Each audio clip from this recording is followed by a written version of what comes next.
guest, Jim Vaughn.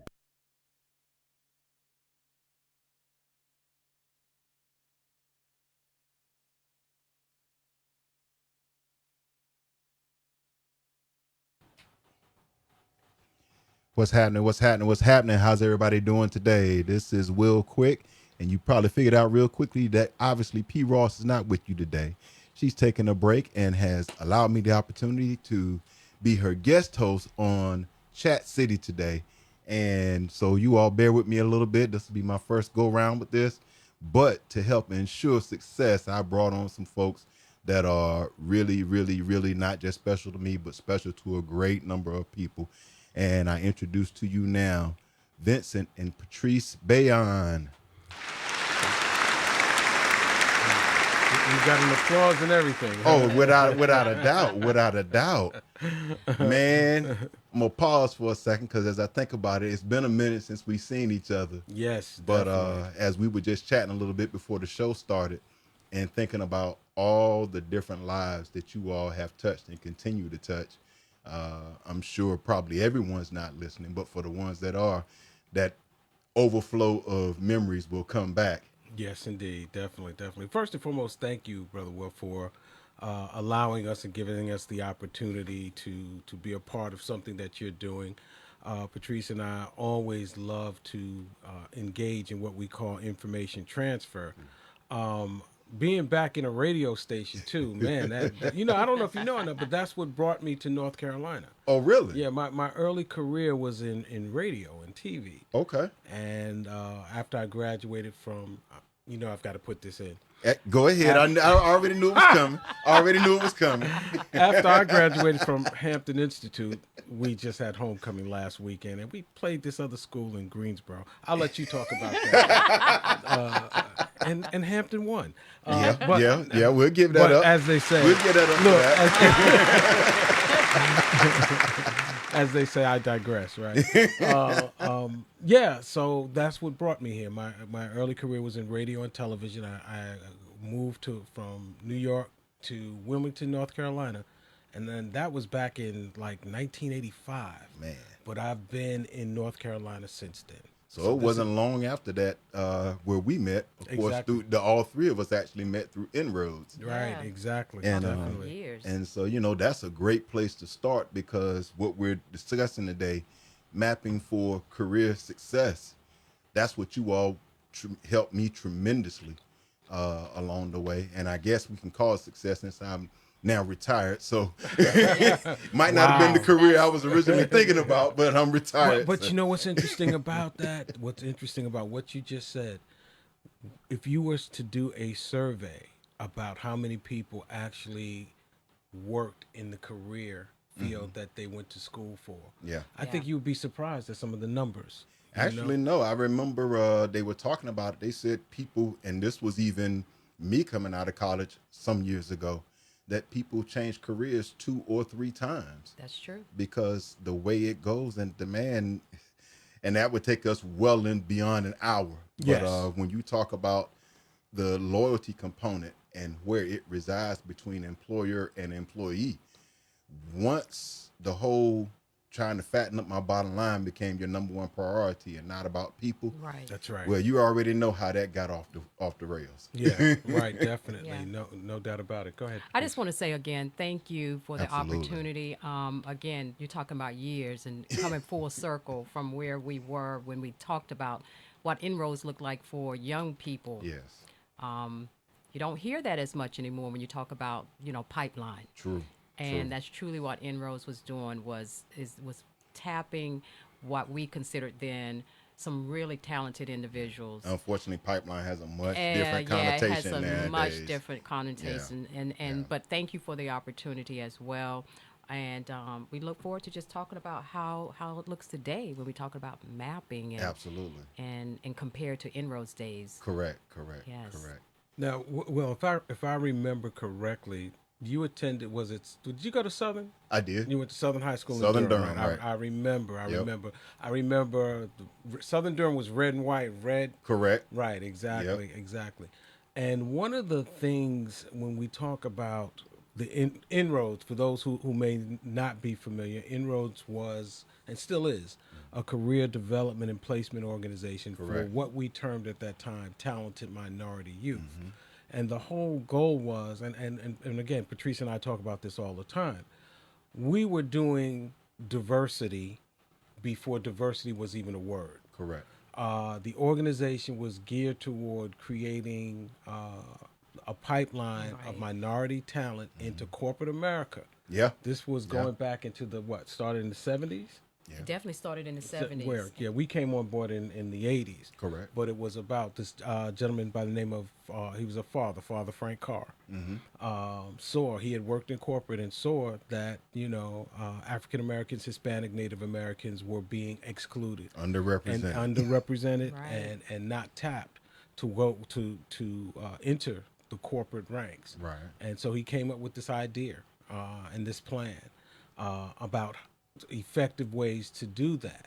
And that started with identifying students who had a desire to go to college, but to major in engineering, business, or the sciences, minority students specifically. That was really began a focus of the STEM related.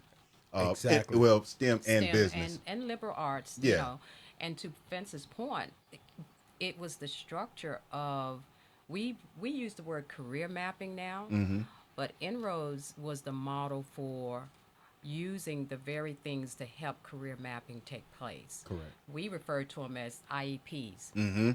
It was an individual employment plan. Yes. It was a roadmap to help lay the groundwork to say, we want to attract the best, we want to develop the best, and we want to retain the best within our, business and our organizations. Now, I'm struck by the irony about that, because that terminology you mentioned, IEP right now, what is it, individual educational or either plan? Individual employment plan, because that was the road. But I'm saying what's happening in schools now with IEPs, so many kids. Absolutely. It's a different, IEP has taken on a whole different definition, but it was an individual employment plan at that time that served as a roadmap. And that roadmap, again, was the ideal of converting talent into the organization, home growing. Right. And grooming that talent for success. Yeah. And the kids, I can remember being excited at that time for being selected or identified for a program like that.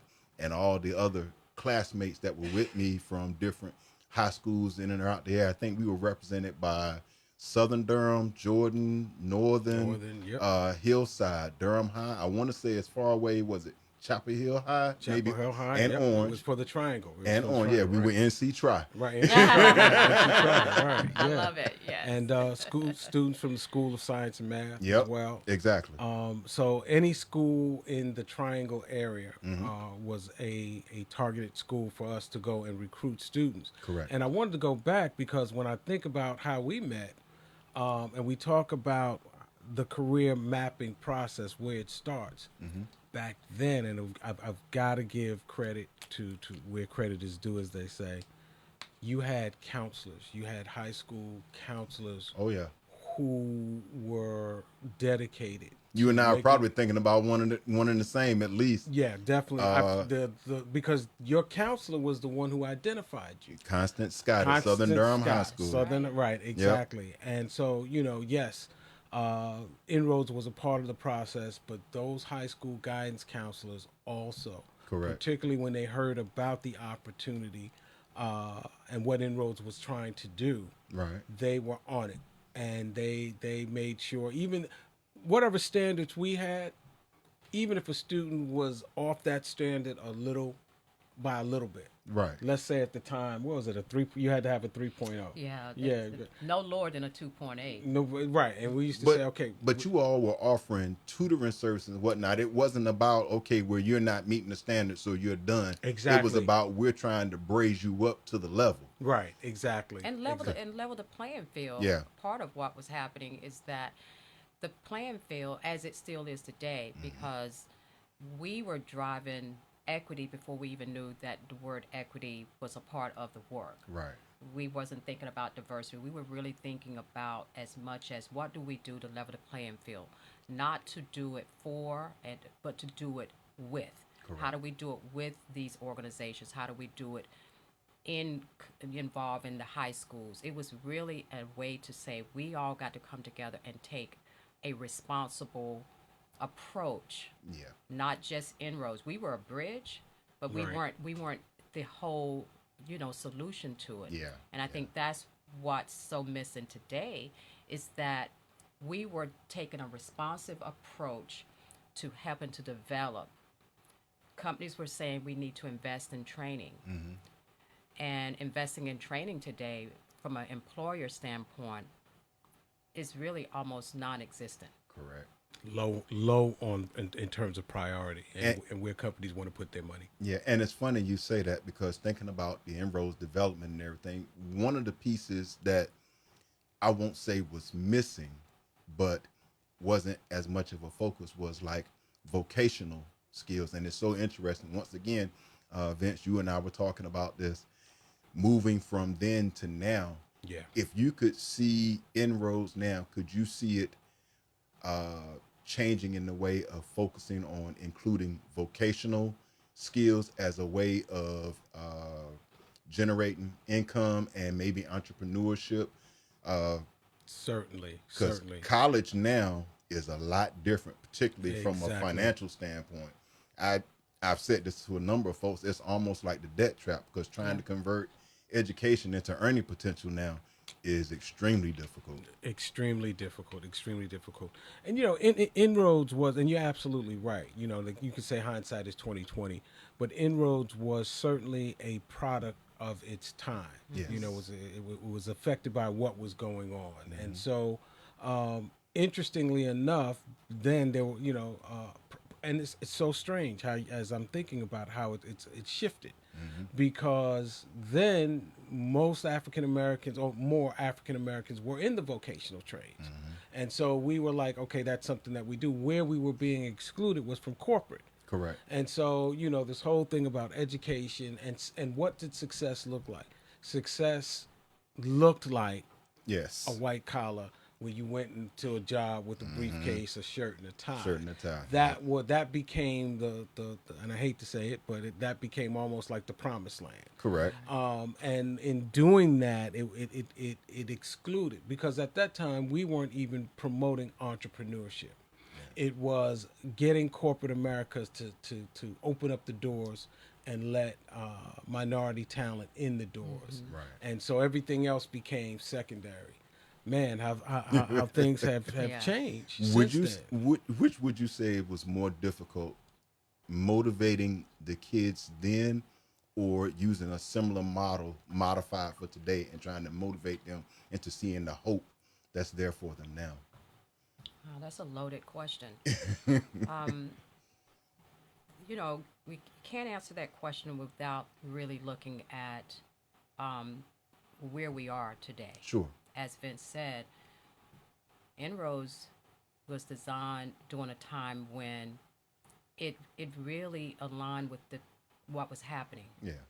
And now with the pandemic and everything that's happening around it, and the disruption, as they say. But normal wasn't normal before the pandemic.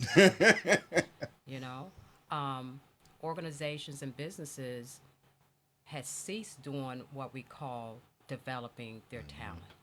And so as that shifted, so was the mindset of the young people that we're dealing with today. Correct. Trying to motivate them to go into fields and careers that may connect, that may interconnect, is really where we are now. Is it going to connect to what the times are now? AI is is accelerating everything. Yeah. Remote work from home. It seems like everything is trying to actually factor out the labor component. Exactly. And so if we talk about the broken social contract, right? Yeah, that's big. That term, broken social contract.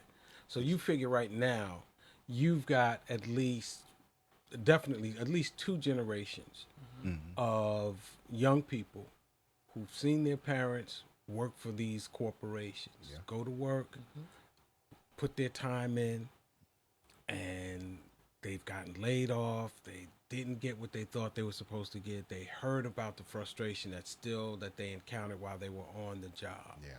And so now the introduce social media to that. And the curtain it's almost like in the Wizard of Oz when the curtain is pulled back on the wizard, and that place that you thought you was that was supposed to be Ain't so what great you thought it was. is not what you thought it Yeah. was. It was not, and everything that went along with that, all has helped to contribute to this idea of the broken social contract, where young people today don't trust. They don't trust corporate. They don't trust. As a matter of fact, they don't trust the idea of. And it's a shift in values. They don't trust the idea of work in the sense that they used to. True. Where, work now became more, like I said, I came out of radio, right? So don't get me started, right? Oh, no, man. That's what we're here for. But I mean, this hip hop generation, they actually say, hey, work is for suckers. Yeah. Right. Because they feel as though it's the exchange. And that's part of the social contract, right? Yeah. Because oftentimes when you think about it, it's like, well, what really is a social contract? I mean, you really are talking about an agreement of some sort, whether it's spoken or unspoken, where there's this trust that you're going to receive something for what is actually contributed. And so when that begins to be like, I'm not feeling like you're giving me in return this reciprocated trust. Now you got a situation where the environment is now just right for young people to say, I'm choosing to go another route that doesn't look like work in the traditional sense. Yeah. And Unfortunately, I've seen a lot of routes that they take with that. There gets to be some personal compromise, shall we say, in order to be able to accomplish that. Yeah. And it's like the process or the system, whatever you want to call it, gets you wrapped up one way or the other. Now, that being said, having gone through inroads, and I felt like I was well prepared for what would have been corporate America, but that wasn't the route that I went. I took the route in public service. And once again, kind of like the vocational skills, helping to show kids that these are other alternatives. The fact of the matter is everybody can't be an entrepreneur. Right. There's still got to be workers. Right. And the only reason that there aren't workers is because there are companies trying to find a way to do away with workers, because that's usually their biggest expense. Right. So trying to find your niche and figure out what you're good at and let that guide you where you're going to go is really, really difficult with these kids nowadays. And that's why I have to applaud you all with the work that you do and have done down through the years, because I'm sure the number of kids that are now adults, and maybe them training up their kids, because this isn't just a step and you're done. This was a pebble in the pond, and the ripple effect is still going on. Is there definitely. We operate now in what I term a toxic capitalist environment. Yeah. Where everything is about how much can I get, and enough is never enough. Correct. And on top of it, you add that to a toxic capitalist environment. Now we have also what I call an Uber economy, right? Where folks now are wanting to control more of their time. Yeah. Again, as Patrice was talking about, that equal exchange is not feeling so equal as much. Right. And so all of these factors now have impacted what we traditionally looked at and called career mapping. Right. Right. Where career mapping was almost like, I used to tell folks all the time, what's the best way to cross a landmine or a minefield?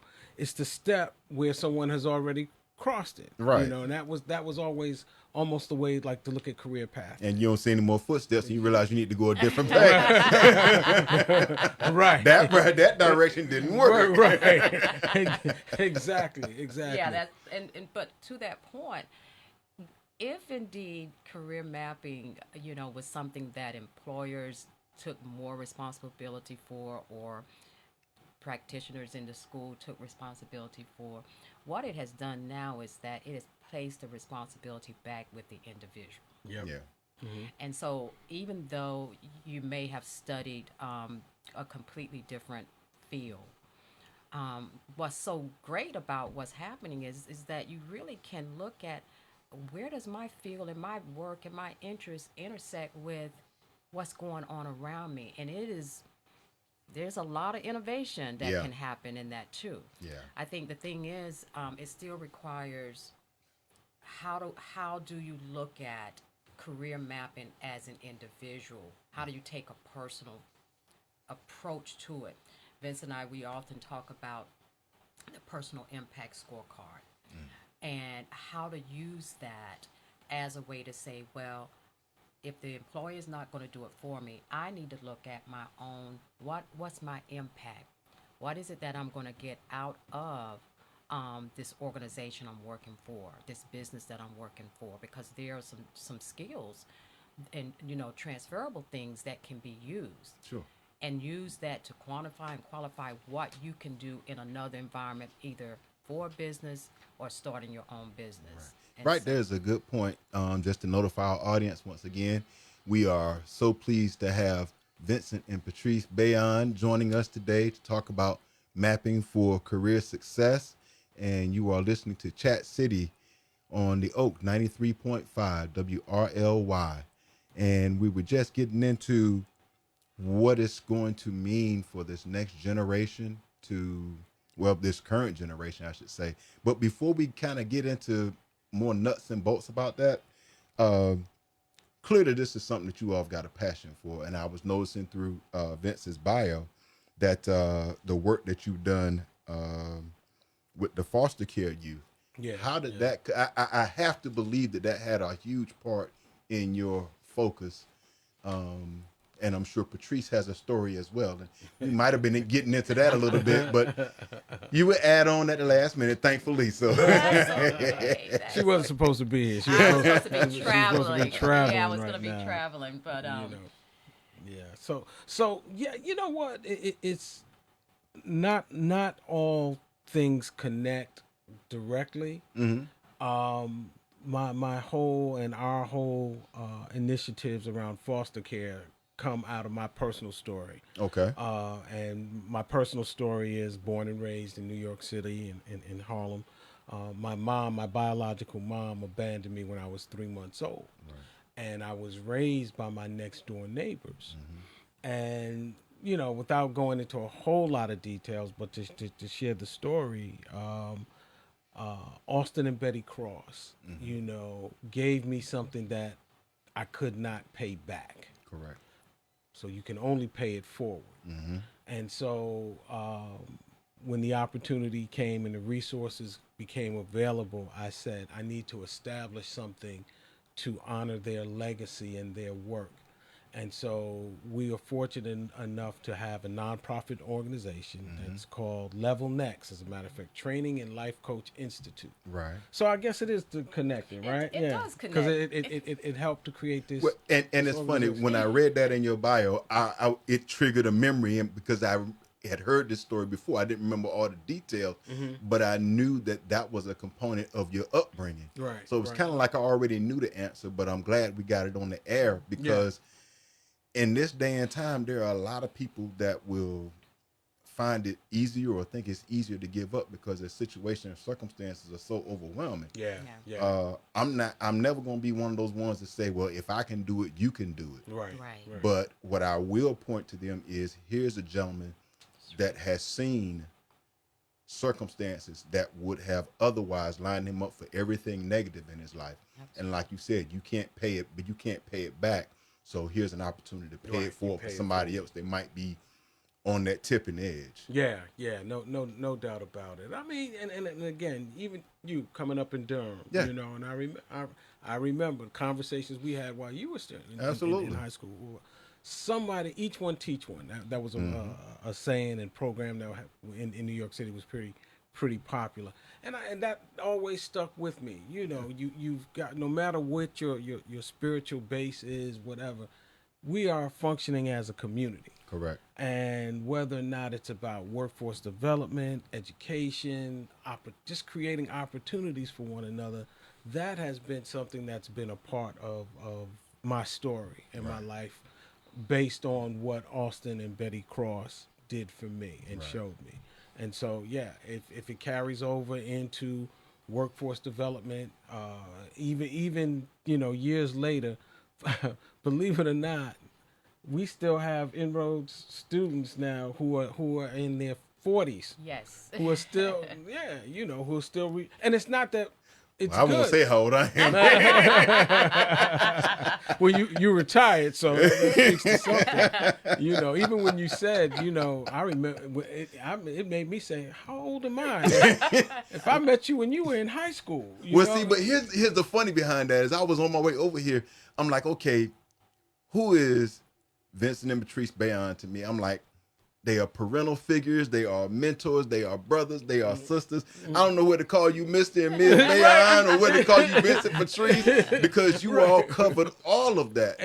It's so funny now when we see students who come through the Inroads and they don't know what to call. They don't know what to call us. Exactly. They're like, to the point, Mr. like, Bayyan, to the point where I was, if you don't stop calling me Mr. Bayyan now, because they 40 or 50 years old and something, if you call me Mr. Bayyan anymore, that kind of thing, But that's really, it became more than just, Inroads was a bridge, right? But I really believe there was so much more. Oh, it's family. It was so not much was more. is. It is, and it's still in existence. And though we don't have a presence here, in this area, I'll tell you, that was one of the best models. It was a model for me. I mean, development is the reason why I value it so much now.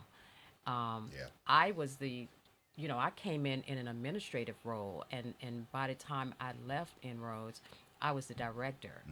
And so it was an inside out, right? Yeah. I mean, here I am walking right beside students, and I'm also recognizing the importance that you have to coach and you have to be able to help people see beyond where they are, that there's something more that they can do.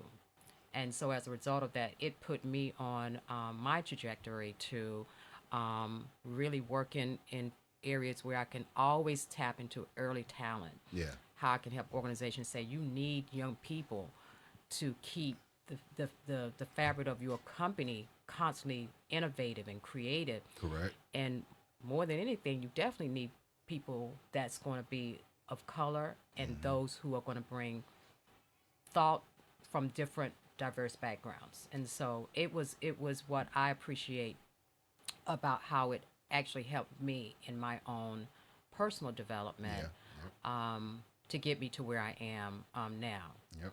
Yeah. And Inroads had something that you hear a lot in corporate America, or even in any work environment: succession plan.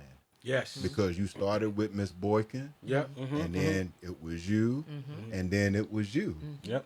And everybody still, in one way, shape, form, or fashion, kind of got their hands on hands on the kids. Yep. That's right. I know it seems like a broken record, but that's the important piece. Yeah. Remembering where you came from and what, like you said, how you can pay it forward. How you're going to pay it forward. Definitely. And it's interesting because one of the unique things when you talk about career mapping, at that time, we were doing, and you remember this, and students used to hate this. Saturday morning training sessions, you had to come with a shirt and tie on. Yep. Shirt and tie on a Saturday morning. Tats weren't even big, but you couldn't have that. Right. No dudes couldn't have earrings. Exactly. You had to have neat facial hair. Right, exactly. It was, this is what, in order to the IBM model almost. Right, exactly. This is what it looked like. But what was being given in those sessions too? Yeah. So if corporations were teaching Who Moved My Cheese, the students were getting it. If corporations were teaching Six Sigma, black belt stuff, students were getting it. And these were students who were freshmen and sophomores who were getting almost certificates at the same time. And to this day, everyone talks about how they hated the Saturday morning session because it was tough. I mean, it was almost like the military. If you were a minute late, you had to pay $1. Well, after being in school all weekend at that age, it's funny that you mentioned about Who Moved My Cheese, because that was probably the most noteworthy book of professional development at the time. Since then, I wouldn't call myself an avid reader, but there are certain ones that have kept my attention. One that constantly resonates with me, and I wish the book had been out when I was coming up through Inroads, was the 21 Irrefutable Laws of Leadership. Yeah. Of course, John Maxwell has done a number of other books, but that one is real important. Right. Well, Inroads was what? Leadership development. Correct. We used to do, remember we used to do the leadership, the LDIs, the Leadership Development Institute. Clusters of training. Clusters of training when we would bring students from the Southeast together. Exactly, because I remember we went down to USC in Columbia. In South Carolina? I remember. Yep. I remember that trip very vividly for a very distinct moment while we had some downtime. And one of our members, we were seeing some of the native insects, we'll say, moving around, and they were much larger than we had seen in other places. So you're getting exposed to a lot more than you... Man, well, it was the funny down there because, I mean, the training is always good, and, you soak it in like a sponge and whatnot, but it's those specific moments that you remember to laugh at. I mean, it's nothing like laughing at stuff. So. Oh, yeah. that was the memories, man. Folks still talk about it. And it gave us the opportunities as staff members to just kind of laugh at, to see how students were, NC Try and NC. Folks knew who the triangle was. It was a lot of pride because we ran around there singing NC Try. Right. We were known. And one year, I don't know if you were in, we hosted up at UNC Chapel Hill. Okay. And we had students, that might have been the year before you came. Okay. We had students from Kansas. We had students from a lot of whatever region we were in. Yeah. And I remember we picked them up at the airport, particularly students from Kansas. And they were, as we were riding up to the campus, they kept saying, "Wow, North Carolina is so green." I'm like, what? Where you are? They were just blown away at all the greenery. Oh yeah. But again, the opportunity to connect with when you talk about diverse professionals, because you had, it was so strange. Inroads gave you the opportunity in the same day. You were on a college campus, meeting with college students. Later that afternoon, you might have been meeting with the CEO of IBM or Nortel at that time. Correct. And then we had all the folks in the nonprofit sector as well. Interviewing for the summer internships and everything. Yeah, exactly. Absolutely. I mean, we didn't know that was an ecosystem then, but that's really what was being created. Yeah. All of those pieces working together is what helped to develop, the success. And it wasn't just one thing. When we talk about the training and the coaching, we were also using tools like Career Architect then. Yeah. Mm-hmm. Career Architect, is where you're looking at what are the particular traits that's going to be the most successful working in this type of field. Making sure that we're matching it up. We're matching talent according to in-demand careers. Correct. Which is the same thing that career mapping is supposed to do. You have to look at, well, what are your strengths? We were doing assessments. We were doing MBTI. So we were looking at all of those particular career architects and then saying, okay, this particular placement would be an ideal placement for this individual's growth. Then we take that and say, now we're going to coach them year round. Absolutely. To make sure that they are successful in school and that when they come back to their internship, hopefully they have learned more, they can hit the ground running a little bit more, and ultimately hoping that that business will see it as, we done invested all these dollars, talent, our resources. We want to hire them. Right. Yes. Exactly. And bring them in so that... Developing them before they get in. In other words, getting them ready for the position rather than putting them in position And then Well, the concept, when you think about it in terms of, I always use the model of baseball, where you have minor league teams, Yes. and you bring folks up from their minor league farm club to the major leagues. And so by introducing students to these environments early on, by the time that student graduated, it was the student knew the environment, they knew the players, they already were coming in, as they said, hitting the ground running. Right. You know the space. There's not a whole lot of time that you have to get adjusted to a new environment. They know you as well. Yeah. And so, I mean, at that time, our students was even the salaries then. When I think about it, it was competitive. It was compared to like a regular, what we used to call summer job. Absolutely. Oh, so I was like, some of them students were making more hourly. Yes. And I actually think it made it more competitive for them when the time came that they graduated and got into that workforce. Yep, exactly. So now I'm getting ready to kind of put you on the spot a little bit. Okay. I'm trying to remember. We could get into inroads starting our junior year or sophomore year. Well, we actually had a pre-college component, Okay. which would allow us to really recruit students as juniors in high school. Okay. But that wasn't when they had the opportunity to work with employers. We was just doing training with them to hopefully use that as another pipeline into the college-ready component. But so junior year wasn't always the year that they would come in, but definitely anytime between your senior year in high school up to your sophomore year maybe in college, because we always wanted to have at least a couple years with that business, as opposed to bringing in, like they say today, someone that's ready as a senior in high school, senior in college. They may not have all the training that they need. So, but more and more businesses started pushing back on us. They wanted seniors coming out of college. They didn't want to invest as long. Right. Yeah, they wanted to bring that senior, but that wasn't the model. The model was you need 2 to 3 years, because when that individual come into your workplace, they are really viewed as a staff person that has had years of training. Right. Yeah. Right. And you don't have to do that training then. But ideally, anywhere between that that senior year in high school to sophomore year in college was the sweet spot of bringing the students in and recruiting them into inroads. And at the same time, too, those of us who work in recruitment and workforce development know that there's a direct correlation between recruitment and retention. Yes. Because you can bring people in the front door, they might be exiting the back. And the more companies demonstrated a degree of loyalty by... Ooh, there go that word again. At that time, right? Loyalty to those students, I'm going to invest in you 2-3 summers. Yeah. Then those students, the statistics at that time showed that those students stayed with those companies longer. Yeah. And the companies, like Patrice said, they didn't want to invest. Right. And so, again, folks were like, okay, I'm just going to hop to the next, because there was no loyalty.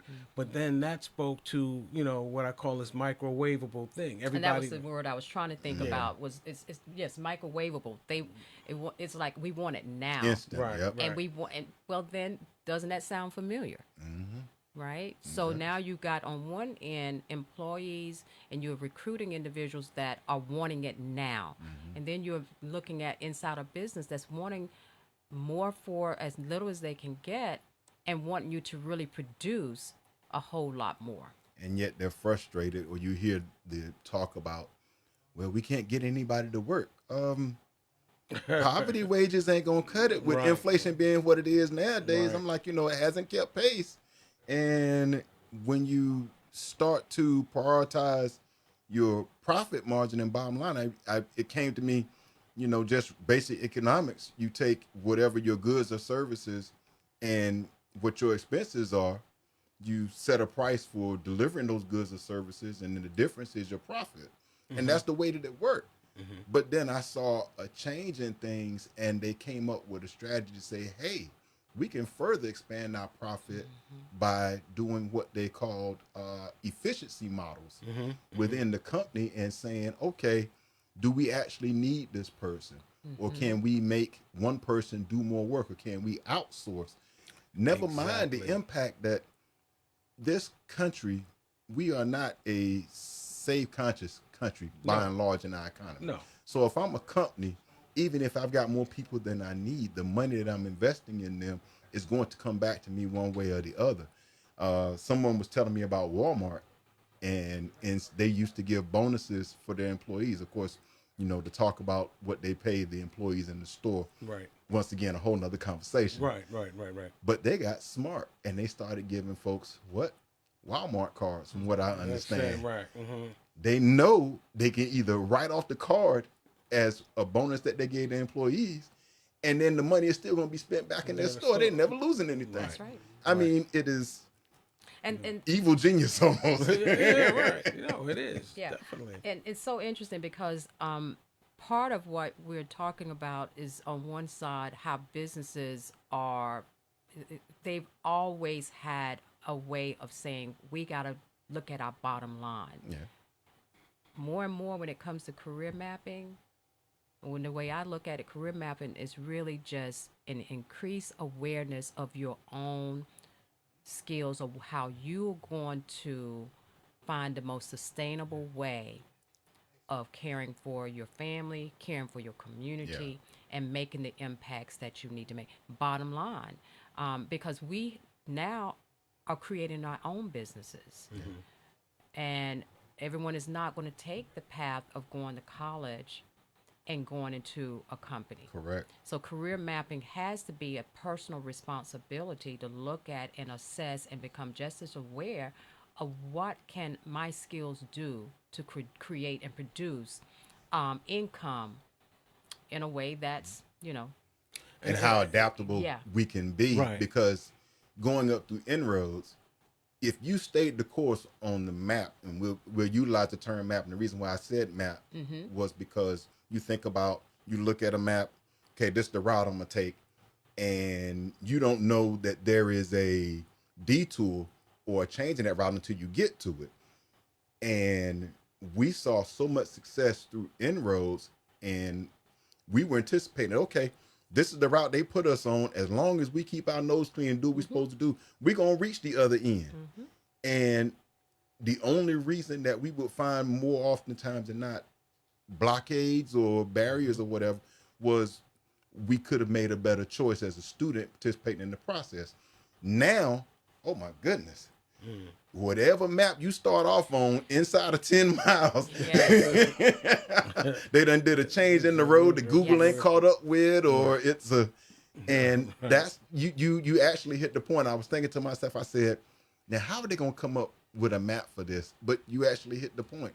The map is making sure you do a personal inventory. Absolutely. And that is the new mapping. Yeah. Really, one of the things, again, Inroads, I want to say, was ahead of its time also, because Inroads taught those functional skills to navigate through corporate. But a lot of the trainings that we did also were about those soft people skills, Correct. what they call the soft skills. Correct. How to critically think, how to learn to become a critical thinker. Be a listener. Be a listener. Yes. Learn how to make the adjustments on the fly when things don't go the way that you thought they were. Correct. Learn how to build your networks. Because we used to always say, no matter what, it's not what you know, it's who you know, and even more than that, is who knows you. Yeah. Yep. And so again, to put yourself in those places where you were building networks, so when those opportunities come about, whether or not they were in the corporation or whether or not they were outside in community, because we used to, the other, you had to participate in community service. Absolutely. You had to. Absolutely. So that was it. And even today, you talk about how that's carried over. Patrice and I have our nonprofit organization, and one of our programs that we have is called 64 Squares, Hip Hop Chess, right? Talk about it. And hip hop is an acronym meaning high in potential, helping other people, right? We've done that. But and we're teaching youth, and not only youth, but we're teaching people how to play chess, but not to become chess players. Right. But to understand metaphorically the skills needed in chess. Transition to life. Transition to life. Critical thinking. Absolutely. Actions and consequences. If you got a team, everybody don't have to move the same way. Keeping in mind what the goal is, and translating that in a way that for particularly young people, but anyone who's not familiar with the game to understand. When you lose a piece of the team. Exactly. Yeah. Exactly. And not only that, oftentimes the reason why it's so important that we use, the analogy of chess with our young people today is that we have to realize also that how they have accustomed themselves to moving has been kind of on a single pathway. Like, this is all about just me lifting myself.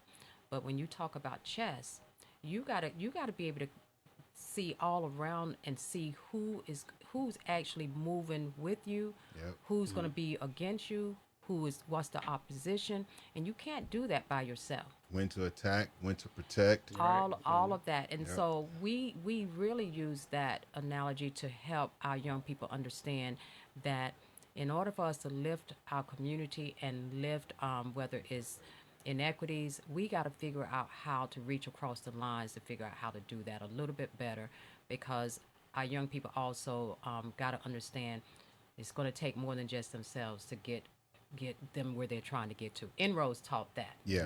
Right. And coming up out of your emotions a lot of times. Correct. It's funny we talk so much about it being applicable to young people, but quite frankly, there's a lot of not so young people. If we had an inroads for, shall we say, the maturing adult, or just something, I'm trying to tell you, you all know I worked in law enforcement, so I got to see some very interesting perspectives and dispositions of people and their perception about certain things, and trying to figure out. My wife will talk oftentimes. She doesn't like watching the news. She says it mess, and I can completely get that. But because of the nature of my work, I could not afford to not be aware of what was going on in the world, because I never knew when that might be the issue that's weighing on somebody else. That's right. And that becomes a factor in the call that I'm dealing with. Right. Yeah. So that's real. That's real talk. For sure. But yeah, you all. I was thinking that it was going to be a little more complex, but the circumstances are more complex. But the path to solutions, like you said, you got to be prepared to do a very honest self-inventory of where your head's at, what your skill set's at, and probably is maybe even more so than anything, is find somebody that you can trust to listen to. Exactly. And again, going back to when you were in high school, right? You had guidance counselors there who were really about doing the work of providing career, college placement stuff. Correct. School system today, guidance counselors are functioning like social workers. Yeah. They're just trying to keep the lid on. Correct. Right? Teachers as well. And teachers as well. Then but even on the college campus now, if you are not the kinds of training, the kinds of preparation that an organization like Inroads provided, that leadership development. If you're not involved with an organization that has that as a core part of their teaching, it'll be hard to find. Even in the career planning and placement office, they're going to tell you who's coming on campus and that kind of stuff. Yeah. They're going to make sure they're going to be the bridge between that next employment potential employment opportunity. But a lot of times we don't effectively use the college and placement, because they also are supposed to have tools in place to help you understand who you are better. Yeah. We this used to be a line. We used to our students used to say, "Oh, you're good in math. You'd be a great engineer." Yeah. Well, maybe not. Correct. Correct. It does not necessarily translate. But if you're good in math, but your passion is in art, then it's my job to help you understand where those two connect. Correct. Right. Correct. Because you got to use math in aspects of art, and where does that translate? What does that look like in graphic design or whatever it is? A huge difference. I'm sorry. Go ahead. No, and I think Vince, you're hitting on something so important, because you're talking about where it connects and also where, as we say, where it intersects, because passion and skills and interests are the things that we talked a lot about in Inroads. So let's fast forward to now. That's still a structure that can be used. But again, we can't expect our counselors to be able to bring all that information to young people. More and more, we look at, again, what was the structure that worked. We had to be able to look at what are the results that you are contributing. Personally, you got to look at that. You got to have your own self-awareness of what it is that you are looking to accomplish, and where's the influence. I mean, we all have ability to make a change in some way or another. So influence, and then envisioning where you want to go. I'm sitting here thinking, for me, Inroads was something that someone identified me as a potential candidate for Inroads. And then when they put Inroads and they explained it to me, I was attracted to Inroads, as opposed to now a similar organization does not do that. I actually think that attraction isn't going to be enough. They're almost going to have to go like a mother gets their cubs and grab them by the scruff of their neck and bring them back in. And that's a lot more work. I feel confident in saying that the number of times that we had to contact you all because we got ourselves into a tight probably was relatively small compared to maybe some of what we would have to deal with now.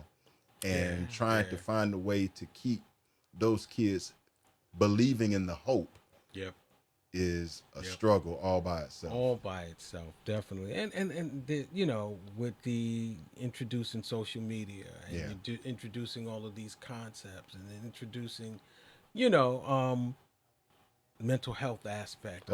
That's huge. Stuff. The pressures and everything that comes along with that. That's huge. Has created a whole nother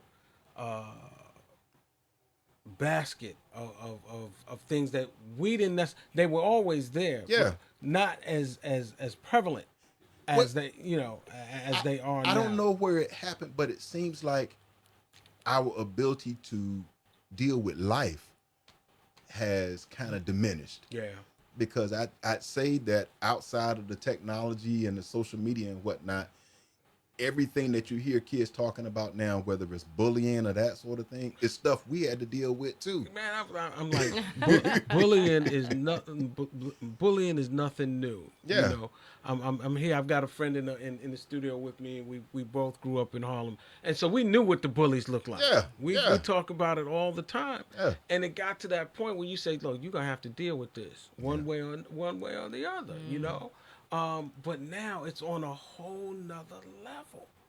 It really is. It really is on a whole nother level. And again, who is it that they're listening to? If the counselors, if you're in school, you know, at one point in time, there was respect for anybody who was in the education system. If I was there, anyone who was in a position to say, hey, these people are here to help you move along. Somewhere along the process, the wheels fell completely off. The wheels because they treat folks in education like they are the enemy. So many relationships are adversarial now. Yes, I mean, and that's what we are.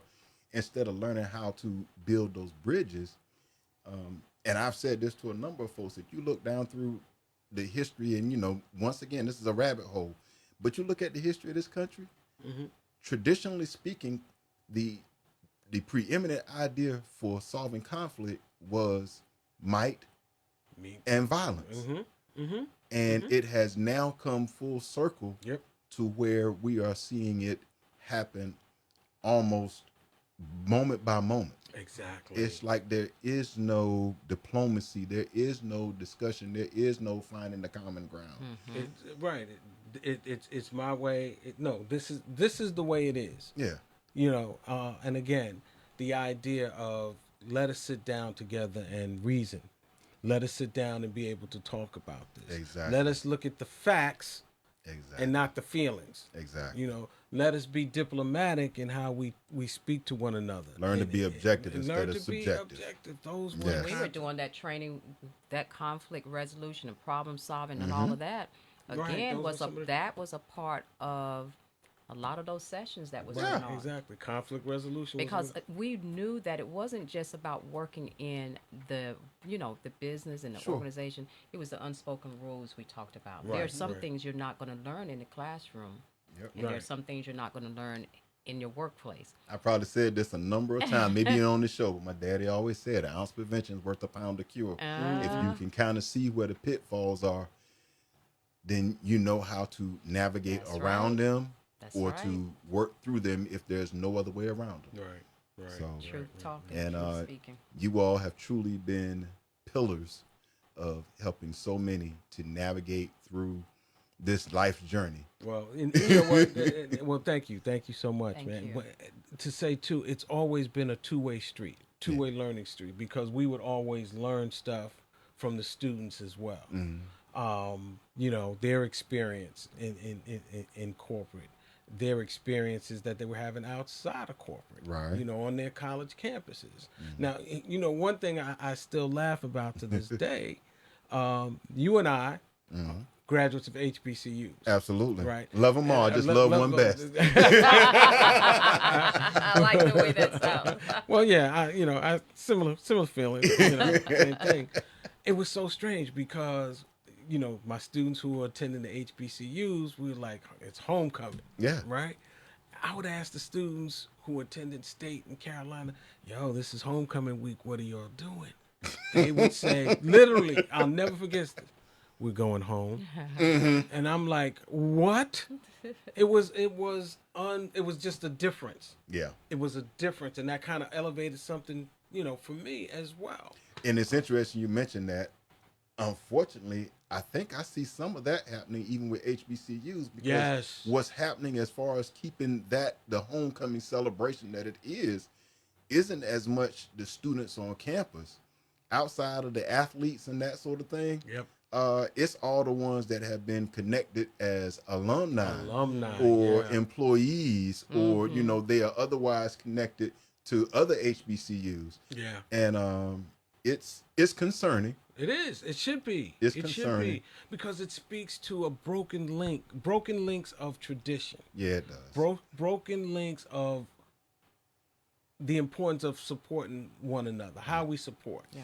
Man, we could stay on this for a long time, but as you can see, an hour goes by really quick. Definitely. So before we run out of time, I'd just like to say once again, thank you for coming on. Oh, bro, thank you for the invitation. This is my inaugural opportunity to be an actual solo host, so you all have made it much more easier. At least I hope it was. Yeah. I guess I'll hear back from some of the folks that may be listening. I might get a little feedback somewhere down the line. No, I'm gonna say you're done good. You're done good. But as it is with some friends, you got some that you see all the time, but nowadays it's like you pick up like you never let, and that's where you all are with me. Yes, sir. And we do not hesitate to call you. But it's my goal to be intentional. Yes, about putting eyes on one another, about hearing each other's voice. Texting is nice. Yeah, but putting eyes on and hearing voices is even better. Yes, indeed. Well, thank you. It's been great.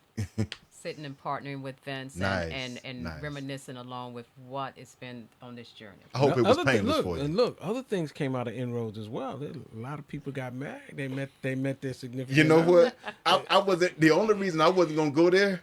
Because you had a whole lot of young fellas thirsting after the one that you got married to. So, who knew? Who knew? Yeah, really. Who knew? Oh, wow. We gotta talk off air. Man, no, we don't. The fact that that's out there is done. We know about it. Right. Thanks again for coming, folks. Thanks a lot, Will. And we're definitely gonna stay in touch. Everyone, thanks for listening in today. P. Ross will be back next week. And until next time, you all have a great day. Homecoming in Ho in Greensboro, everybody. I'm on the way.